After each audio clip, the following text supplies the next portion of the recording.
Denzel nodded slowly. I can't control what people project onto me, he said, but I can control what I say. And when I see a country tearing itself apart over sound bites and slogans, I'm going to say something, no matter who it upsets. Another panelist followed fast, their tone sharp. And what about when your words do the damage? Then I take responsibility, Denzel replied. But responsibility means standing here, owning it, facing it, not disappearing. He looked right at Kash. I'm here. Where are the others? That hit. It wasn't just about Denzel anymore. It was about everyone who'd been silenced, blacklisted, or pushed out, not because of crimes, but because of their thoughts. Kash exhaled slowly. You know, Denzel, he said quieter now, a lot of people at home think you're just doing this for a comeback. Denzel didn't smile. I don't need a comeback, he said. I need a country that hasn't forgotten how to forgive. The room fell silent. The camera angle switched tight on another panelist's face. She blinked. You could see it in her eyes. That line landed, not because it was flashy, but because it cut deep. Denzel looked toward the audience again. You don't have to like me, he said, but if you think canceling every flawed person makes the world better, you're not helping. You're hiding. A slow clap started, just one person at first, then two, then 10. Soon the room was filled with applause, louder than anything yet. The panelists glanced at one another, a shared look. They were no longer in control. The audience had chosen where to lean, and it wasn't toward the table. Denzel sat back. He didn't gloat, he didn't smirk. He just let the noise wash over him because he knew. The moment they tried to turn him into a villain, he became something else instead. As the final commercial break ended, you could feel the showrunners scrambling behind the scenes. Segment cards were shuffled, closing questions rewritten. Producers whispered through earpieces, urging the panelists to wrap it up and move on.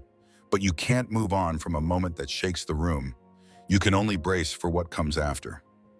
Kash tried to reclaim the spotlight. Well, Denzel, it's been eventful, he said with a tight smile.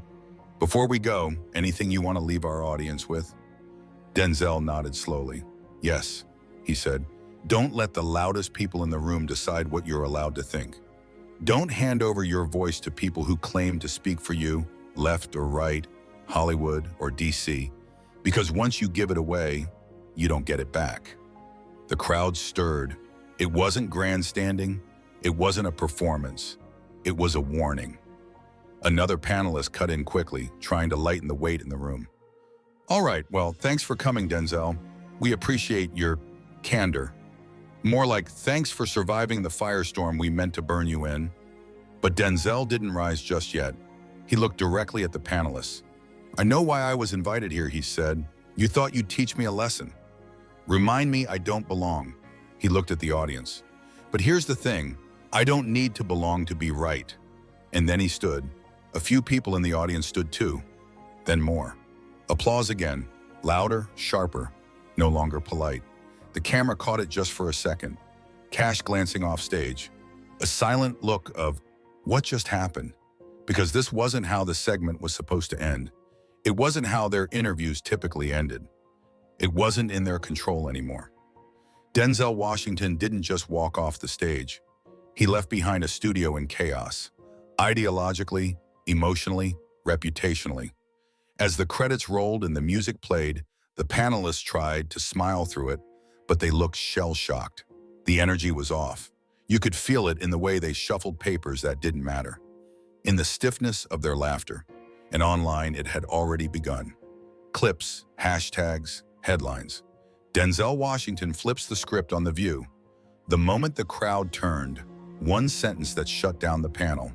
The show had been built for confrontation, but they never expected to lose. The broadcast may have ended, but the real show was just beginning. Within minutes, clips from the episode flooded social media, short, punchy segments. Denzel calmly responding to tough questions. Denzel challenging Kash Patel's definition of patriotism. Denzel standing as the crowd stood with him. It wasn't just trending, it was erupting. On Twitter, both sides of the aisle weighed in. Some hailed him as a truth teller, A rare voice with the guts to show up and speak when it would have been easier to stay silent. Others called it a PR stunt, an act of calculated provocation wrapped in calm tone and carefully worded barbs. But one thing was undeniable. No one was talking about the panel's message. They were talking about his. By mid-afternoon, several media outlets had already run with headlines. Denzel Washington hijacks the panel and wins the crowd. Viewers shocked by Denzel's poise, hosts silenced. Is daytime TV ready for real debate? Meanwhile, back at the studio, the fallout was setting in.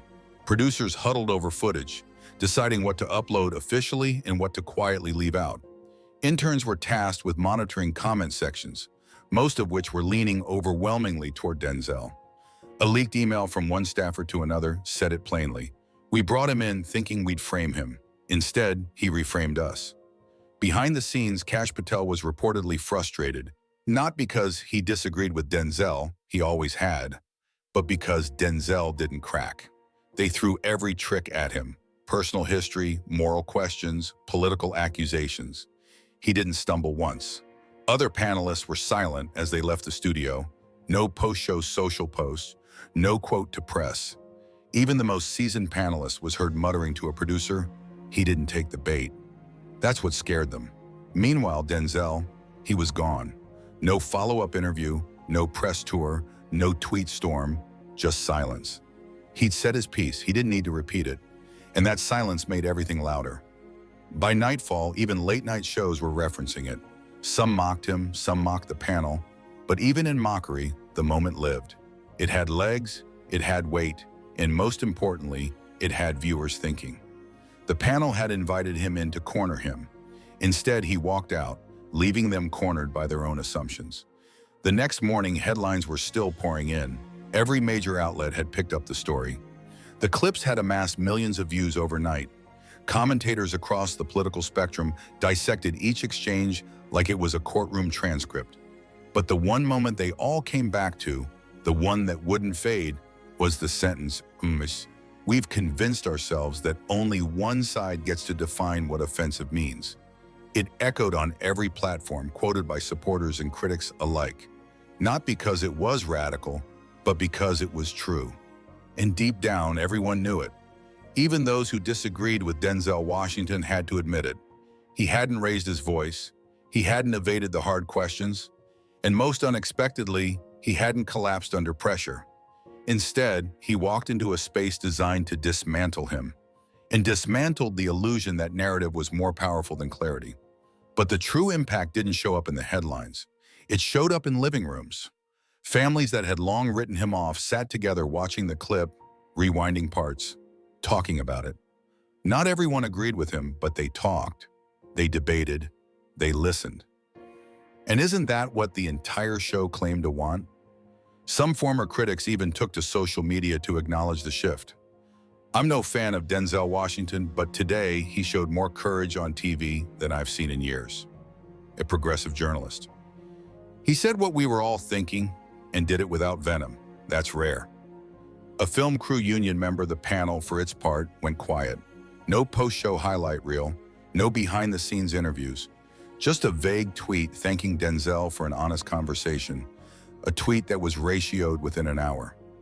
And Denzel, he returned to his quiet life. No public statements, no interviews, no reaction to the viral fame. Because for once, the point wasn't to extend the spotlight. It was to say one true thing. Say it clearly and leave it behind. In an era of constant noise, one sentence had cut through.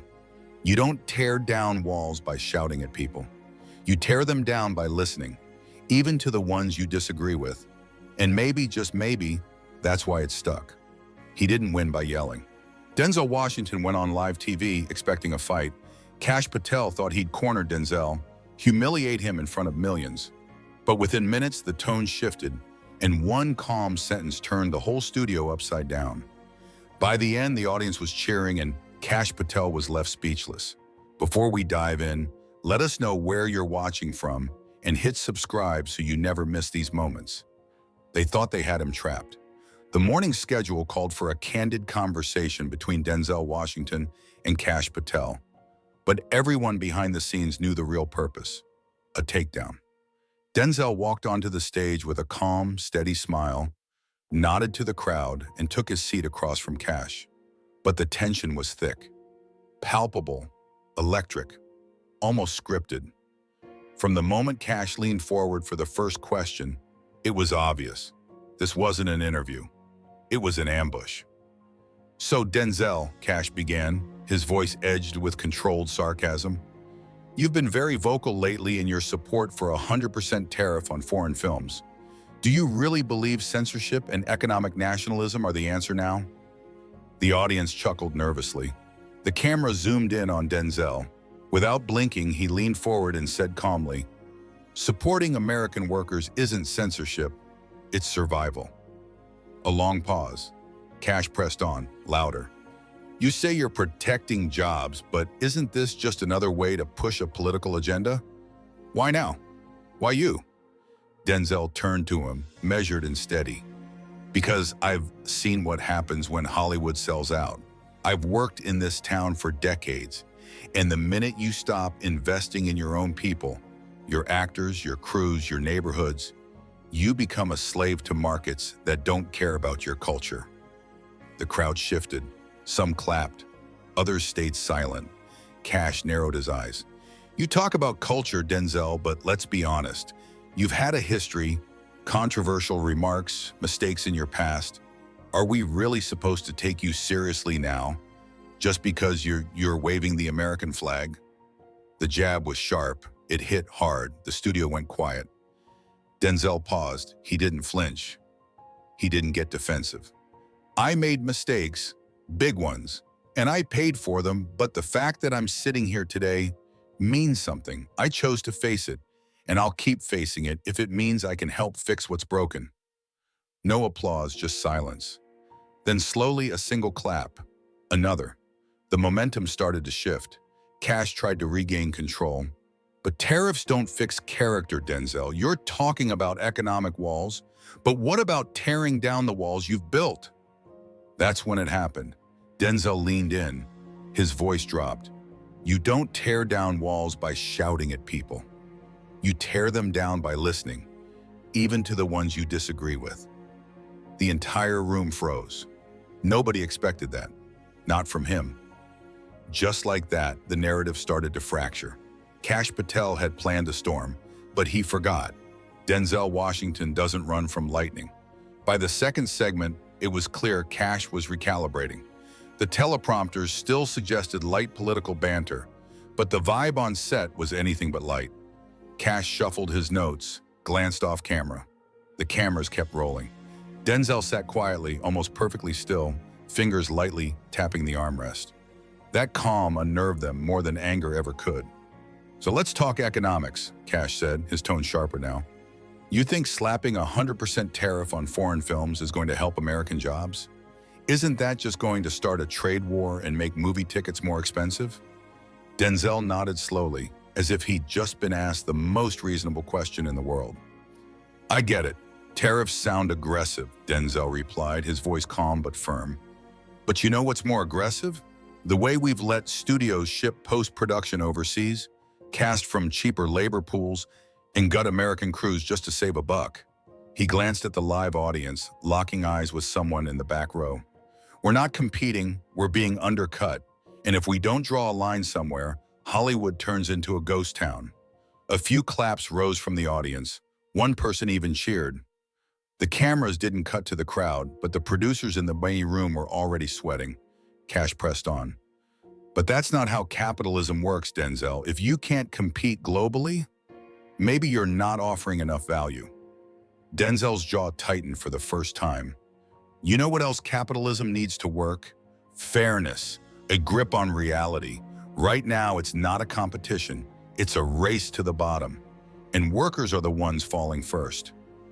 Kash leaned in, trying to keep control. "That sounds like a union talking point." "I'm fine with that," Denzel shot back, quicker this time.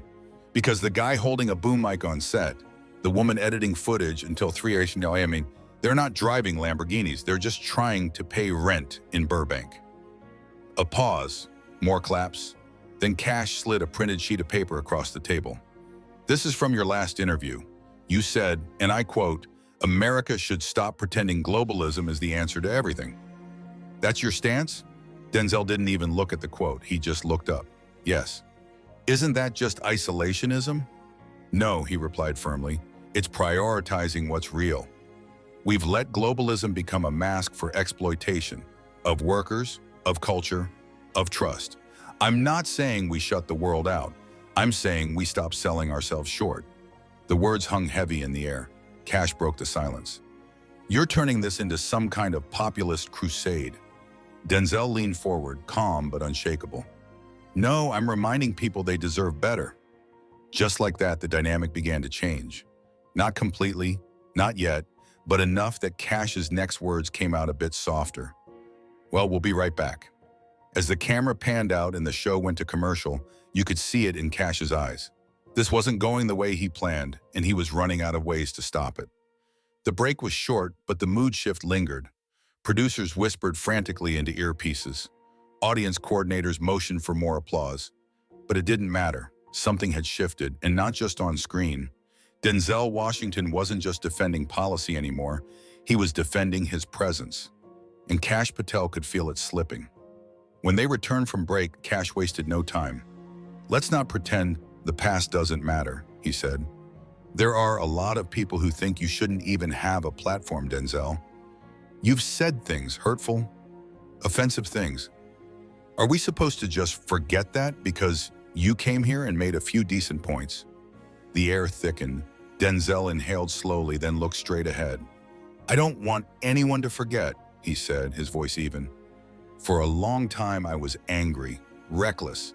I hurt people, and there's no excuse for it. I've apologized, but I don't get to demand forgiveness. A few people in the audience nodded quietly. I came here knowing you'd bring it up, he continued, and you should, because growth doesn't come from avoiding the past. It comes from dragging it out, staring it in the face, and asking if you're still the same man. The studio was quiet again, not out of discomfort, but curiosity. Kash tried to regain the momentum. But how do we know this isn't just a rebrand, a comeback attempt? Denzel gave a faint smile. You don't. You can't.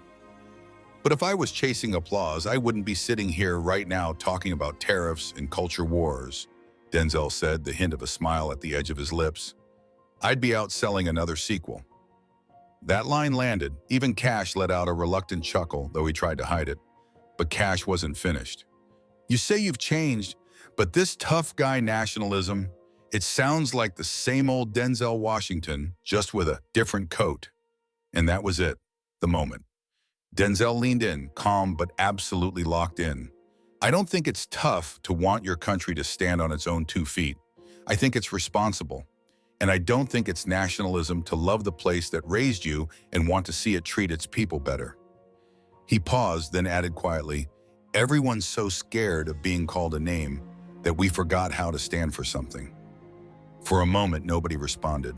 Then, unexpectedly, applause, louder this time, longer and genuine. The audience wasn't reacting to perfection. They were responding to something else. Sincerity. Whether they agreed with him or not, they were listening, and that made all the difference. One of the panelists looked down at their notes, almost reluctantly. We're going to talk about Hollywood next, he said, but Denzel cut in gently. I am talking about Hollywood, an eyebrow raised across the table. Denzel continued, when your industry starts treating people like numbers, when the only thing that matters is overseas revenue, when honest dialogue gets labeled as dangerous, that's not entertainment. That's control, and we should all be concerned about that. No one interrupted. The producers didn't flash a cut signal. No one expected Denzel to be the one talking about control, certainly not like this. As the camera pulled back for another commercial, the faces on set said it all. Denzel Washington wasn't just answering questions, he was taking back the mic.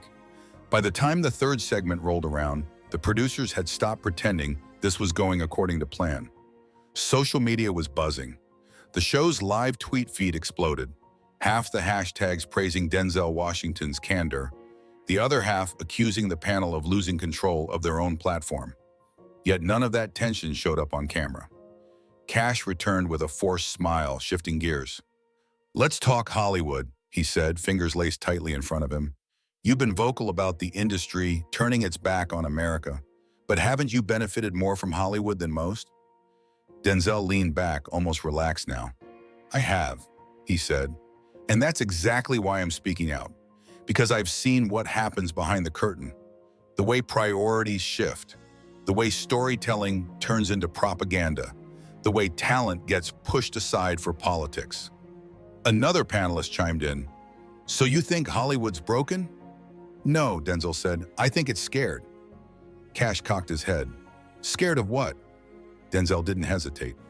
"Scared of being irrelevant, scared of honesty, scared of the very people it claims to represent."